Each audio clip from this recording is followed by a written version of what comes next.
Welcome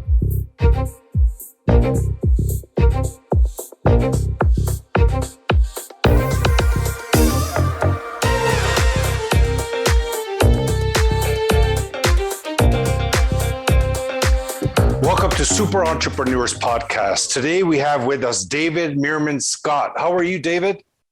Doing great. So good to be here. Thanks for having me on.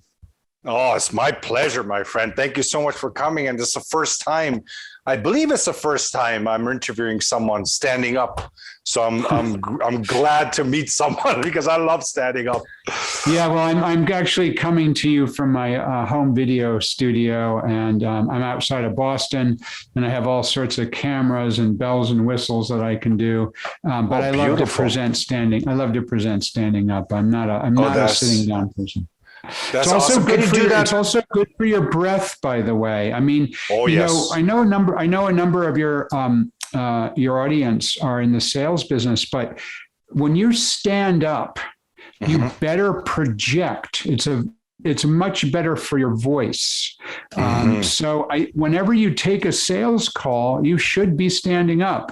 Whenever I present or I'm on a podcast, or in this particular studio, what I do is I present presentations, virtual presentations. I've got my slides here over my shoulder so I can stand up and present. I hate when there's the little thumbnail of me in the corner and the big fat slides. That doesn't work for me. So it's more around standing like we're doing now. But even one-to-one selling, standing up, projecting your voice better. It makes a big difference. No, definitely. I agree. And for me, even when I'm speaking with prospects and stuff, I always do it standing up. I've done it before and I just felt there was something missing. I don't know what it was, but I think this was what you were speaking of. That's the difference. Because when I stood up, energy. It's also partly energy. You know, when you're standing up, you're burning more calories. Your blood is flowing to your brain. I mean, it's all good. That's awesome. Well, audience, we have a special guest here, David. I'm going to allow you, David, to kind of introduce yourself and everything that you do in your own words, please. So I started on a bond trading desk. I loved the information that the bond traders were using. I was a terrible bond trader, so I drifted to the information side, worked for companies like Dow Jones and Thomson Reuters. And what that taught me is the importance of real-time information. So over the past 20 years, I've been writing, speaking, advising companies all around the idea of real-time marketing and engaging with audiences and building fans. My most recent book is a book called Fanocracy, Turning Fans into Customers and Customers into Fans. I wrote this with my daughter, Reiko, and what we learned is so interesting is that when you become a fan of something, I'm a huge fan of the Grateful Dead. My daughter, Reiko, is a massive fan of Harry Potter. The whole idea of this is that you're part of a tribe of like-minded people. So here's some of my friends at a Grateful Dead concert. And when you're with your tribe of people, you feel safe and comfortable. So I dug into the idea of the neuroscience of how and why we become fans of something. And that was super interesting to me. So I've spent the last 20 years on my own. Haven't worked for a company since 2002, focused on this idea of how to create content to generate attention. I've written 12 books. 3 of them are international bestsellers. I've sold about 1 million copies of my books in English. My books are in 30 other languages. I've delivered presentations in 47 countries and all 7 continents, including Antarctica. So it's all about, for me, it's all about having fun, enjoying myself. And you can see behind me, I've got several things that I love. I'm a huge fan of surfing. I'm not a very good surfer, but I love to surf. I actually made this surfboard with the team over at Green Surfboards. Grateful Dead fan, so I got a logo over my shoulder. I'm a fan of the NASA lunar program. I've got a rocket model over my shoulder as well. I feel like something we learned as we were doing the research on our book is that the more you can show a little bit about yourself and your personality, the more people are attracted to you, which is why, some people say, well, why do you have a rock band logo over your shoulder in your home studio? Or why do you have a surfboard? And the reason is because it's a little bit about my personal life, and that draws people to me. And that's super interesting to me. I know you asked me for a simple description of what I do, but those are some things that I do. No, it's amazing. Like, don't hesitate. Just be free flowing. This show is all about like having a very casual and comfortable conversation, because I feel like that's where all the magic comes out. That's where the subconscious wakes up when two people are relaxed and having a conversation. And I found a lot of gems this way. So it's amazing. Awesome. And you mentioned about, creating fans, right? So what would you say as of today? I know that pictures are kind of like done, like videos are more engaging. In your point of view, as building fans, should entrepreneurs, people in business, focus on creating content in video format, images? What is your highest recommendation? Well, there's actually a couple things. The first thing is to be thinking about what kind of content is best for you. And some of us, like in my case, I love to write. I've written 12 books. I've been blogging since 2005. I've probably written nearly 2,000 blog posts. So I like to write. Writing's important to me. Other people are, like you're doing right now, creating a podcast, a video podcast. Images, photographs, infographics, all kinds of different types of content. However, when I was doing the research for my most recent book, Fanocracy, with my daughter, she's 28 years old. I mentioned she's a fan of Harry Potter. She also is now an emergency room doctor at Boston Medical Center. She lives outside of Boston as well as I do. And she did her undergraduate degree at Columbia University in neuroscience. So one thing that we did was we researched from the perspective of neuroscience, the study of the brain, what is going on in our brains when we become a fan of something. And it turns out that all humans are hardwired to want to be part of a tribe of like-minded people. We're hardwired to want to be part of a tribe of like-minded people. So when I'm with my friends who are my Grateful Dead friends, like at this show, we are very much part of our tribe. And I can these are my friends, but I could talk to anybody at a Grateful Dead concert and because we're part of the same tribe of people, we have an affinity. And it turns out that's rooted as a survival technique, because when you're part of your tribe, you're safe and comfortable. But when you're outside of your tribe, you feel vulnerable. And that's true of all humans. It's hardwired. It's neuroscience. One neuroscientist we talked about this idea in the form of proximity.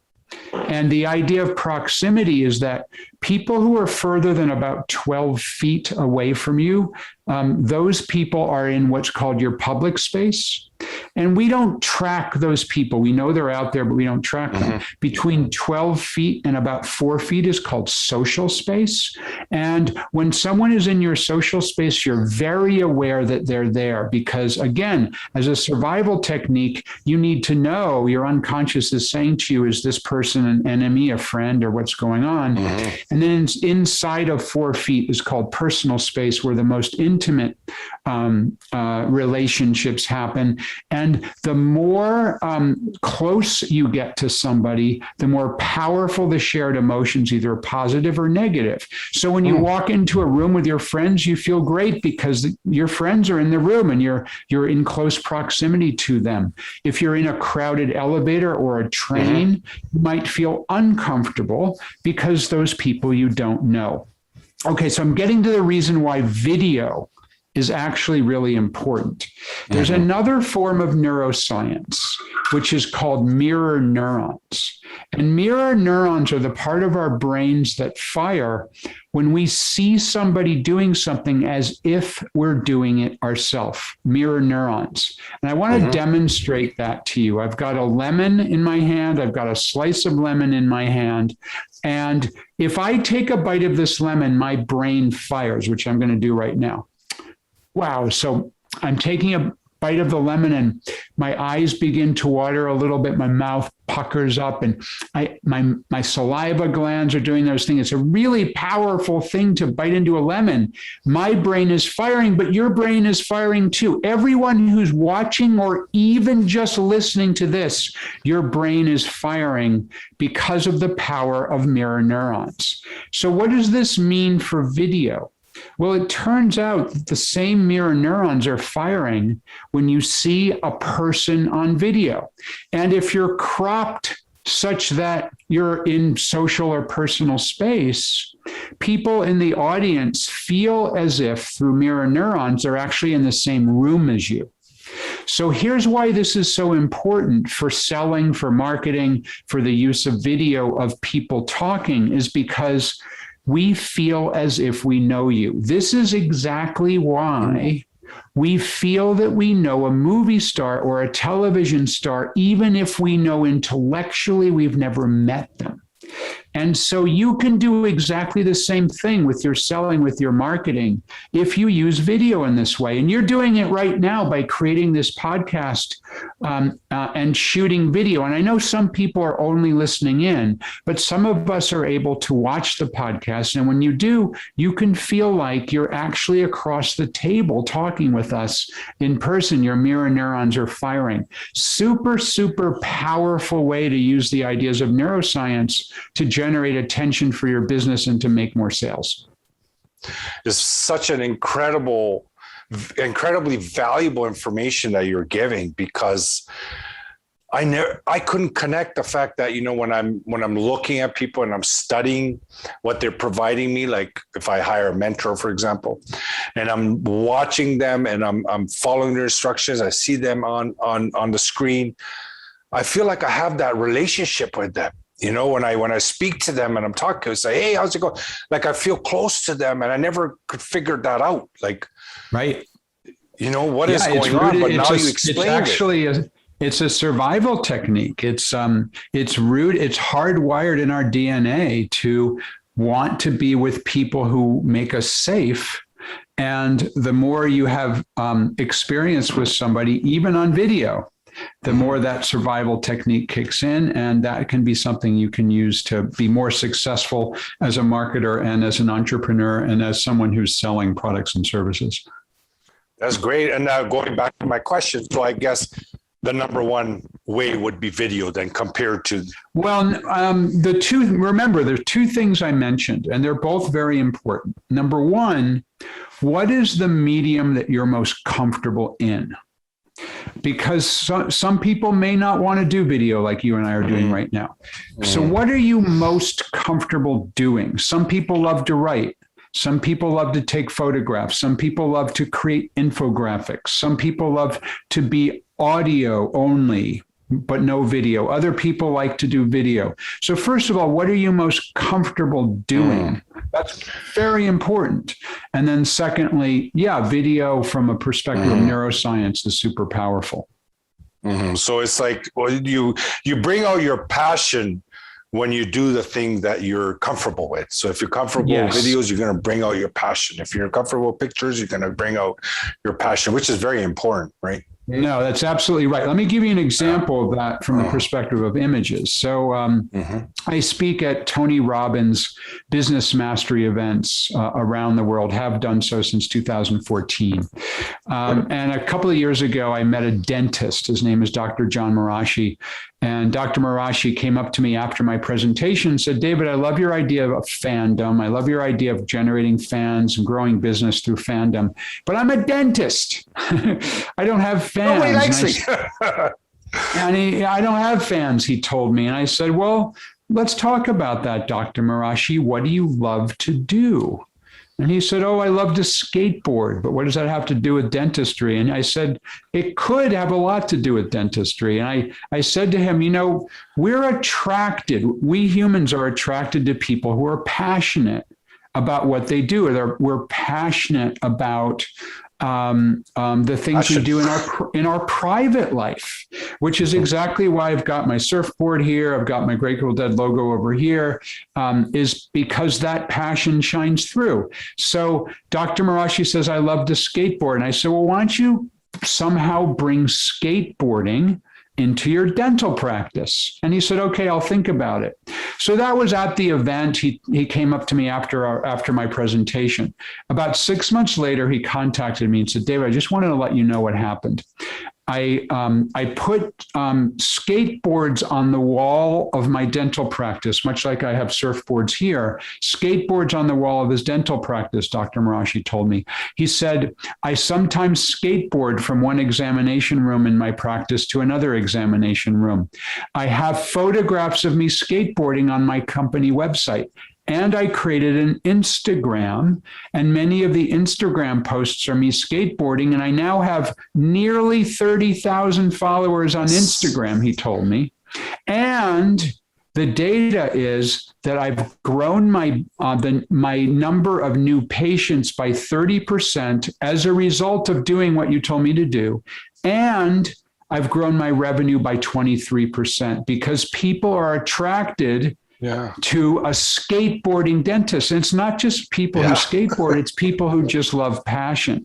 Now, in his case, he didn't use video the way we're using video right now. It was all based on photographs as well as having skateboards and him skateboarding in his office. But what it showed is that he had a passion for something outside his business. He had passion for dentistry. Last week, I saw 2 Grateful Dead concerts, my 85th and 86th Grateful Dead concerts. I ended up blogging about it, tweeting about it, putting it up on my Instagram. Yeah, I'm a super fan, and I share that.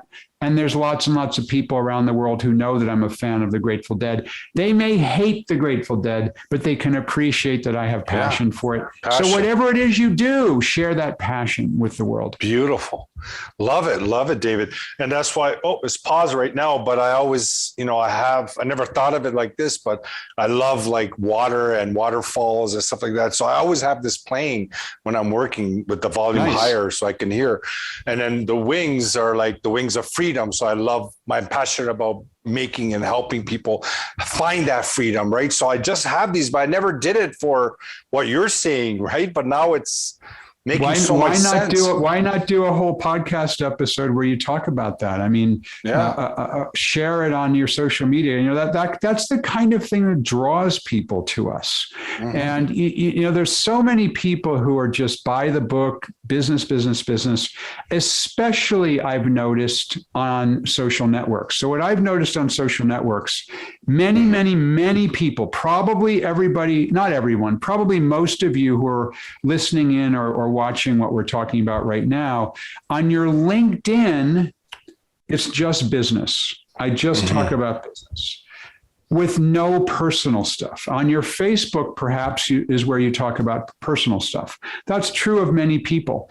My suggestion is bring your fun stuff, bring your passions, bring your personal life to your LinkedIn as well. Share with us who you are.